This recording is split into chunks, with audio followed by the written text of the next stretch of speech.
bana koma Yeah.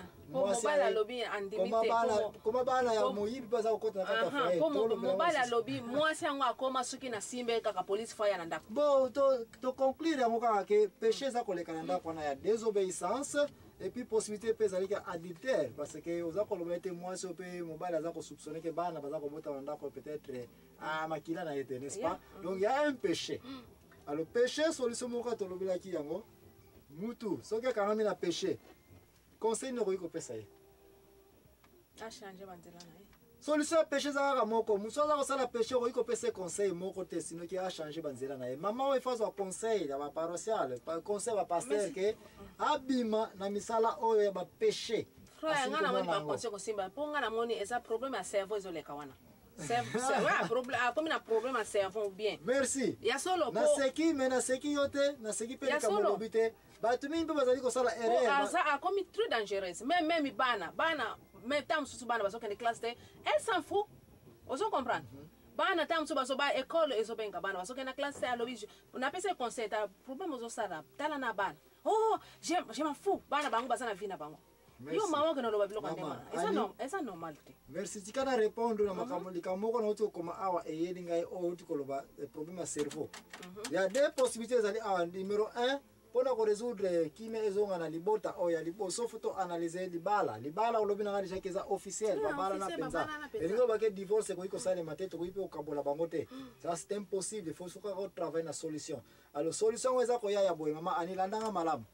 Donc on baza ba chrétien n'est-ce pas baza obligé ba rappeler bango ete lisumu nyonso kabola ka bato jardin d'Eden ya moto likolo ni péché ekotaki mutazo ba ko tsuki mobile akufile la ko salsa fête est-ce que c'est normal donc ya ngwana péché eza na kati nazaka ko ya yo continue ka koloba o nyonso eza normal tabiso ki mobile akufi po mobile pa na sina bengani ye abima na ndako na ngazo kende te abiso ka kufila ko salsa fête lisumu ndeko na lisumu ekoti na ndako oyo mama ona papa baza obligé ba vani sa bango ba faire savoir bango d'abord les sumu ezaba lokola eyebanja les sumu orgueil ba passer ba vani se bango bazo changer na yebi ba passer ngote parce que question ezali pe yango erreur so zali ko sala chaque fois des autres se côté na mabota tozo kansage passer la solution chaque fois so to comme ba passer bazo kansage so ba kena ndako ezake morte pele comme yeke que lokola bango baza ba passer que bango sa ba ya o sondo boro ke kidango ko tsaba to boko que solution ko ya yango wana nga ba émission na mingi naza ko lobaka awa ko mona naza ko kotla même ba pasteur te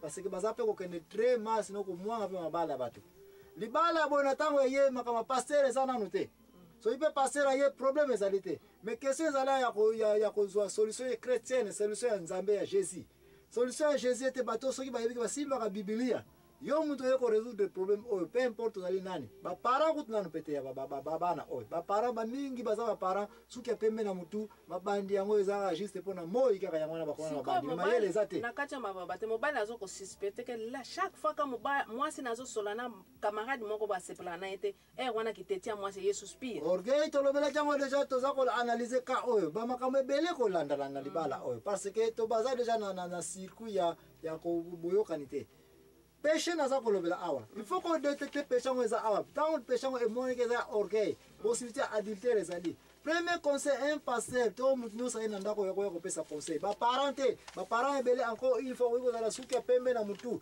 mokanda Jacques elobi yango à ton âge tu devais être un conseiller mais par contre les jeunes gens viennent te conseiller na mokanda Jacques eza koloba ete batata mususu batu mususu akomi mpe mpaka oreala kisaki bo mpaka na mayele na reste contre bana mki baleke kutu na mayele yango wana boy place papa na mama libota oyo mwasi na mobali baza na problème bakene ba koluka conseil de sage ya buzoba ono kuta conseil de sage ngafamba ya fobo kitana masanga na mbungu nsamba ikeke kitana na eputa mbako ya wana ba melaita wa nsamba na bango bango kata makambo to liko mona libala moko te libota moko te keno luka noko banoko musupe ono otala ye moko to mwasi pa bala libala mo abala na pe et puis aza ko ya po ya ko pesa conseil nini ngana ngano sana noko wana pasteur musupe mona aza ko ya ko pesa conseil libota ya batu et puis libota ngo pe pasteur ngo tuni baza membre de l'église oui aussi obulisa ba na mariage rien mais aza ko ya ka kutulu na bible na ina sali encouragement pesa nini batu wana tika ngana pesa réponse et puis naza ko zela ba critique na bino eya solution za ka moko tanga péché za koleka na libota oyo na tango kanyi péché nini o détecter za koleka na libota oyo Ya ikobo. Ikobo. Ya ibale. Orgueil. Orgueil na para nani? Orgueil na kote ya mwasi. Mwasi bimi orgueilleze. Elingo bate ozao bicho kene na malako na nzambo faire savoir ye conséquence nini lo lelo e yakala okie Satan Lucifer ya mwana babamba na babele. Apeda kit na bokonzi koleni ya orgueil. Kota na mate ya oyo. Mwasi oyo ekobeta. Soki ebeti ete continue ko insister sikona. Deuxième péché bikobo. Mais quand on fait savoir que bikobo mutabika na ngwazalite. Ya metete zo sala sute. Troisième cas on dit qu'on va wana koma ki ya cerveau. Parce que premier cas na kena solution chrétienne yake mibale. Mutu no sala ko sala ba péché. Comment ba péché ko iko longola? Changer banzela na yo.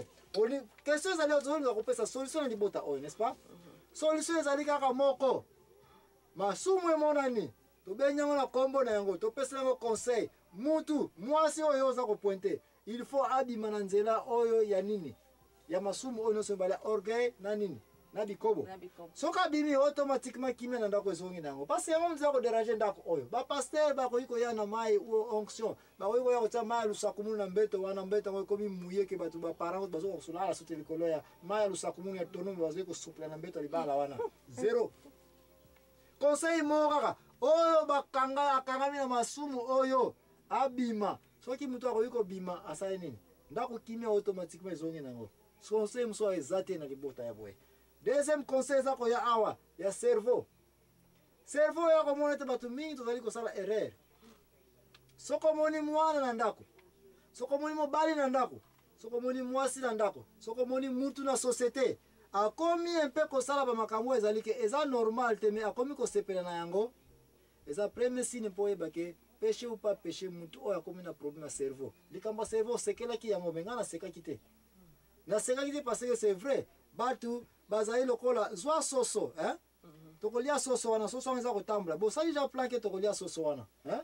Et puis anya leka awa ba obeti nzete. Mais nzete yango sikoyo ore beta yeka kufi e rate tout ira sota mutu, hein? Na pembeni me tout makasi te. Omona soso tourner kizunguzungu et puis wana komiko kendeka. Observez soso yango soit après 1 heure de temps, après 2 jours, après 3 jours. Donc ya komona ete soso parmi ba soso mususu baza kova na groupe comportement na ba soso wana ekomi ko changer pona nini po mutune bouger mamu mutuna e bouger cerveau na bouger mamu ke basi mibali bana batinose mabele oyo to yaka na stage ezali ke siko na koti na medicine hein to sango na mutu ete ba condition ya vie ezali oyo oyo kosala ke cerveau ya mutu ekomi un peu ya kobeba bino bozo kanseke mutu oyo makambo zo sala nanko benzo kande a baby. Peut-être bakisa za komela azaki malade. Tamba pesi bakisa wana komela bakisa na bani komela soit dose elekini bapesa ke na hôpital. Ba msupena sina mona asa basali opération ya kyste kaka ya pamba, hein? Metamba basali opération ba toucher ba nerf, hein? Et puis moi ça komi kanda komi kolobalo ko sala makambo na ndenge na ye. Makambo normal akomi mona OK, je m'en fous. Surtout comme moi je m'en fous faut ko souligner ngo. So comme on est dans société komi kaka, mais maman kopo yego sela nga awo sokola ngota je m'en fous. Sine wana koma ya dende ngona mwasa ngakoni. Elo ko je m'en fous. Eza sine le bosa ko détecter mutu oyo. Toke na Bible te, mais na société na biso tozonga un peu na côté santé. Santé à moi so possibilité comme ko beba. Ah, possibilité comme ko beba. Alors ce qu'il faut faire so communiquer mutu. Ba comportement ya mabe akomi ko sepela na yango. Soki na bi mutu mwasi mobali mwana tata même ngai moko l'impresario ndenge na zaboy. Soki komi ko mona ngate makambo ezake micro oyo fallait zala na komi ko zwa ngona komo tsango soit soki ndenge nini quelque chose qui ne va pas. Oza obligé sala quelque chose yo mutu oza ko mona mutu normal. Mutu aliboma ko tamla na bilamba te azokansageza na normal. Ya mwana yo mutu oza mutu aliboma te fo mona ye. Kaya mama otika na yebsa par solution chrétienne. Na tindike na famille te. Na tindike pa imoko te. Banganga kutoko lobela bango te. Na suke kaka na église azwa conseil biblique na ba péché za ko sala atika. Soka boy ko tika observer ba comportement na ko diko za yo tata to yo mama soki papa mzazo ko acte boy. Boza obligé boke ni ko trouver ko funda ye. Bomba ya na kati yo kanano popo bana perdre batute. Yo na ka oyo mobali oyo fake ne ko funda mwasi oyo na niveau ya l'état. Plaça ko funda na yango koma yango très bien. Mwasi na ba comportement akomi ko yana yango na vie ndeza normal te nazo comprendre ete eza la mobala za ko trouble mutu eza la famille za bande ko na mengai na za ko senga ba permission bino l'état bopesanga permission mwasi fo baforce akende kotrouve bamédecin psychiatre conseil médical comme ça ntango toke na bureau ya médecin ngai na koexplike makambo oyo femme na akomi kosala bamédecin moto akosala to soki bawumelaka mingi na bauniversité makambo ebele bayekolaka médecin akoki kozala un chirurgien akoki kozala peut-être n'importe quel domaine médical mais bacours nyonso général bazwaka yango spécialité eza eloko mosusu tout médecin aza capable ya kodetecte ndenge opesika barapport na ndenge na pose baquestion naye komona ete je m'en fous oyo na ntango aye kotia kopo eza sale me ye kaka je m'en fous aye kotia boye non il faut que na conseil médical so akomi na conseil médical bakoki koanalyse okoki komona peut-être malaria cérébrale ou bien abelaka malade mobi batalaka opération bref un médecin aza capable ya koya na solution monene na basociété na biso ya koyeba ete cerveau est-ce que cerveau peut être traitable cerveau eza traitable place cerveau eza traitable bakisi ezali ya komela mais surtout baconseil mpe ezali oyo bamédecin